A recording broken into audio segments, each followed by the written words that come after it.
of my favorites. Yeah. And Duke got theirs last night. I don't know if anybody watched that. Duke did. It came back for this. We could do 15 minutes on college basketball if you Yeah. It is the Final Four right now. Yeah, now it's the final. It was the hardest acting for me, acting like I didn't know anything he was talking about. I was like, yeah, I know that. It was the hardest acting for me to act like I knew anything about it. Just flipped. We flipped. There you go. We'll get into that relationship because there's a core part of the show. But starting off, this show was written by Dan Fogelman, a man you know rather well, certainly. Evidently some This Is Us fans in the audience. Thank you. When he sends you this script, Yeah. do you think, bloody hell, this guy's done it again? And when I say done it again, you know what I mean. I do. No, because you're engaged in the script, and I got a chance to read the pilot for This Is Us and the pilot for Paradise. And each time you're like, oh, this is a cool little drama.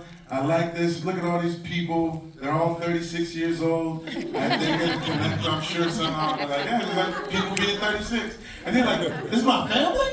I got white people in my family? And then you're reading Paradise, and you're like, oh, this is cool. Somebody killed the president. Wonder how that happened. Who we gonna find who it is? Like, we living in a mountain. Like, it's all just sort of crazy, like how he gets you at the very end. Like, I love it. I think we're living in a mountain should have been the tagline. All the time. All the time. We living in a mountain. So tell us about Xavier Collins. So Secret Service agent. Yeah. He has this slightly unusual relationship with his protectee, played by James, President Cal Bradford. Mm-hmm. As we saw in that clip, he's sort of a bit. Does he like him? Bit what? Sometimes for good reasons. I think we get into. in that clip, he likes him very, very much. Because it's before. Does everybody watch the show? Yeah! It's always such a weird thing to talk about because you don't want to give stuff away. But I think he blames him, and you guys can decide, because most people kind of side with Kyle on this one, blames him for the fact that he's no longer with his wife, and that his wife didn't make it into the mountain with them, right? Then you get to episode 7, and most people are like, man, why are you hating on him? He tried everything he could. He's trying to save the world. But I think because he made a promise and he wasn't able to follow through on this promise, Xavier for the past 3 years is a man living without the best part of himself, without his wife, and so he blames. It's human nature. Instead of blaming the situation, we need to blame someone, and so he blames Cal. You looked a bit quizzical when he said that everyone's siding with you. I'm not sure you're getting that same reaction, are you? Everyone's siding with me? I don't. I wish I'd heard those voices. Are they out there? I think so. I think most people have told me that, like, man, this is a good dude who's doing everything in his power to try to make the right choice. But you're right. I did dance around it. I did play these games. You know, it's not so starkly black and white, which is what I like about it.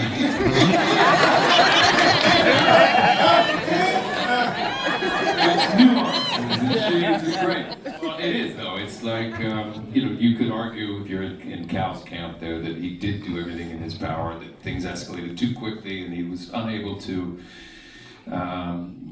make right on that promise. But also I think that there was maybe a little bit of a little selfishness there, a little carelessness, and maybe not getting it the attention that he should have, especially with somebody that he cares about a great deal and has earned so much respect for.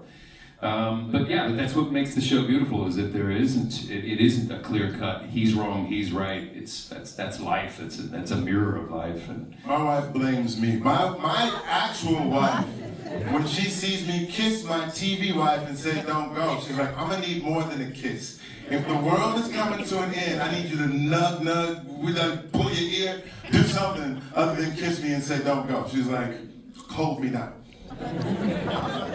Yeah, well then, how is that? That sounds nice. I mean, it's 19 years of marriage, that's how we get down. And Cal doesn't ever really seem like he wanted to be president. We find out in later episodes as to why he might have sort of got into politics. But he seems like a good dude who just wants to rock out rather than necessarily save the free world.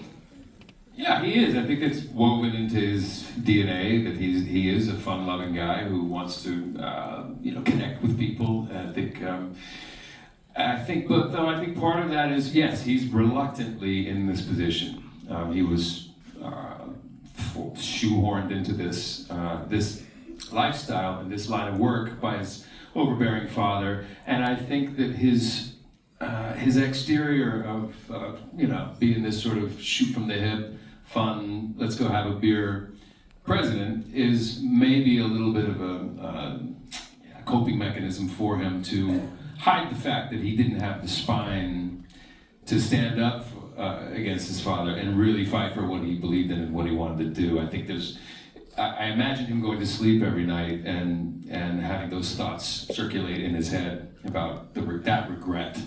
But I do think he's a good human being who, at his very best, tries to do the very best for people around him. And so if he's in this position of this, the President of the United States, he's going to make the best of it that he can with his, with his, however he's, what am I trying to say? He's not really, he's not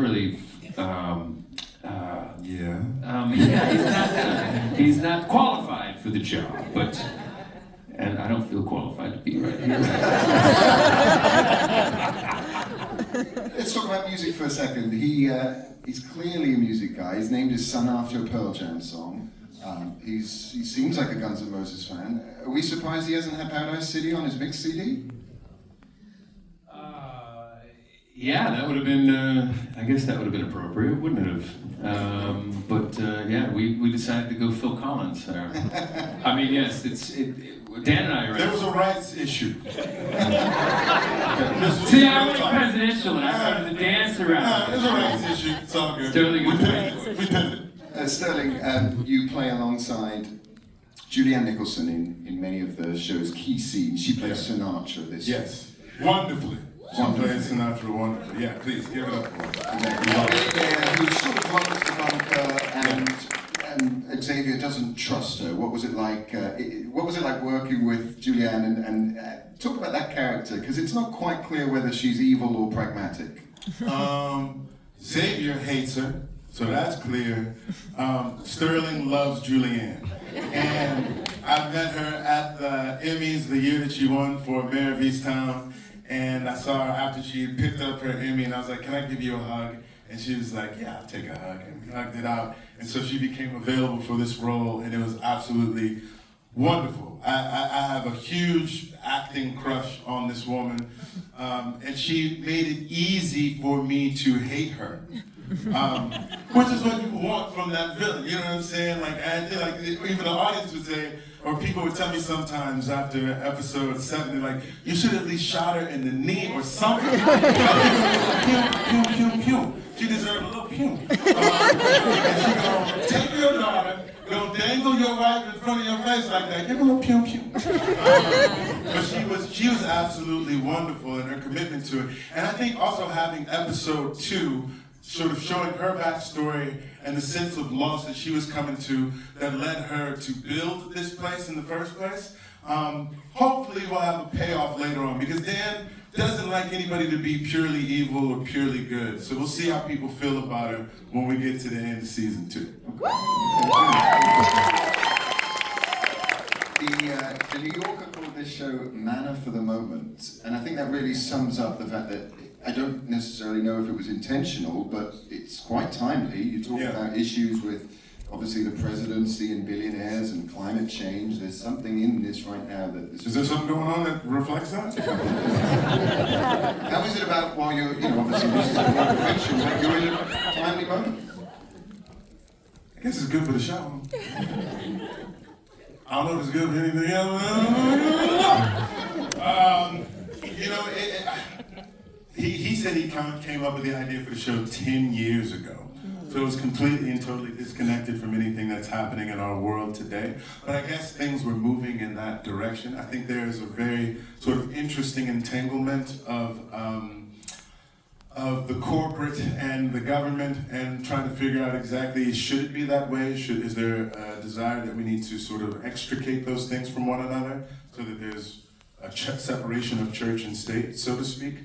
And then I think even more heartbreaking, like the climate change thing that we're talking about in the show, and the fires had just happened, like right as we were debuting the show to the world. So it's a work of fiction we want to entertain people, but I think any good piece of entertainment also gives you something to think about in terms of the world in which you inhabit. And so hopefully people say to themselves in some small way, how can I make this place better for myself? How can I make it better for the people who come after me? Both with regards to how it is structured governmentally and how we take care of it. So hopefully that's it.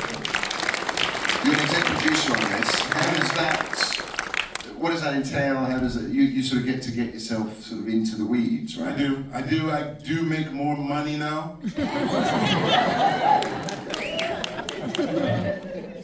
taking a minute, folks, but yeah, it's pretty cool. But Number one on the call sheet now. number one on the call. Good documentary, by the way. Like getting to say like, oh, James wants to come play with us. What do you think about that? Like, please and thank you. Like, I've loved this dude for such a long time, and especially after jury duty. What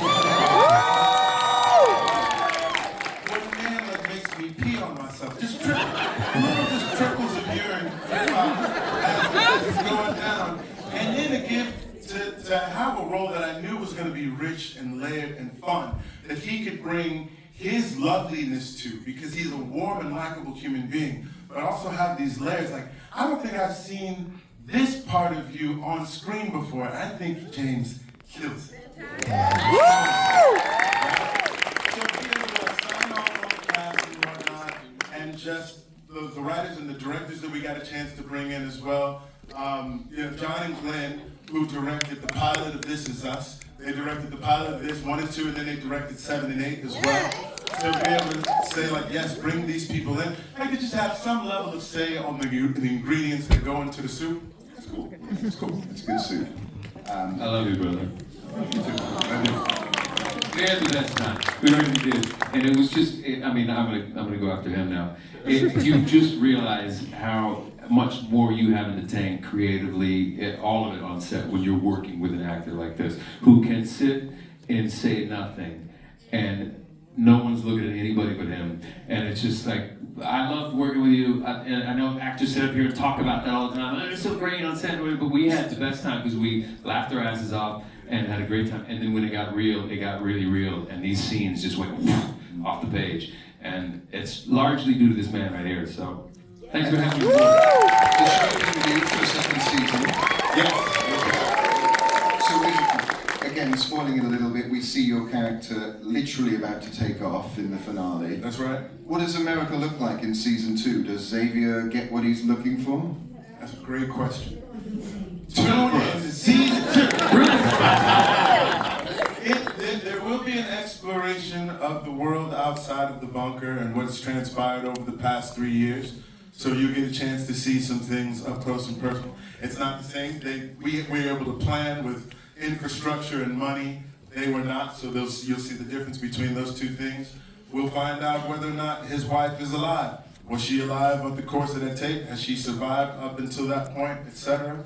And I'll say this, you still get a chance to find out what's going on in the bunker, because last we saw it, Sinatra took a little pew-pew to the tummy, because crazy ass Jane just needed a ring. So we can see what crazy Jane is going on with.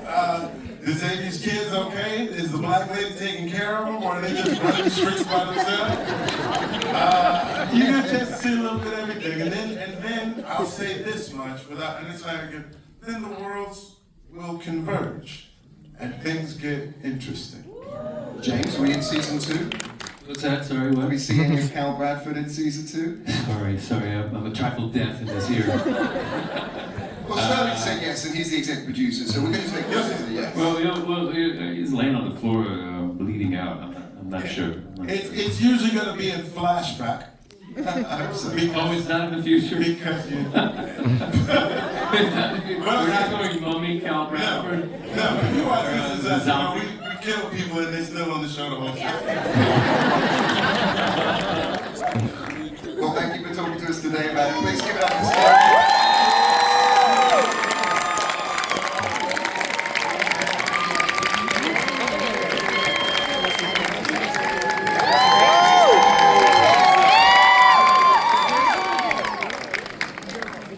Right. Before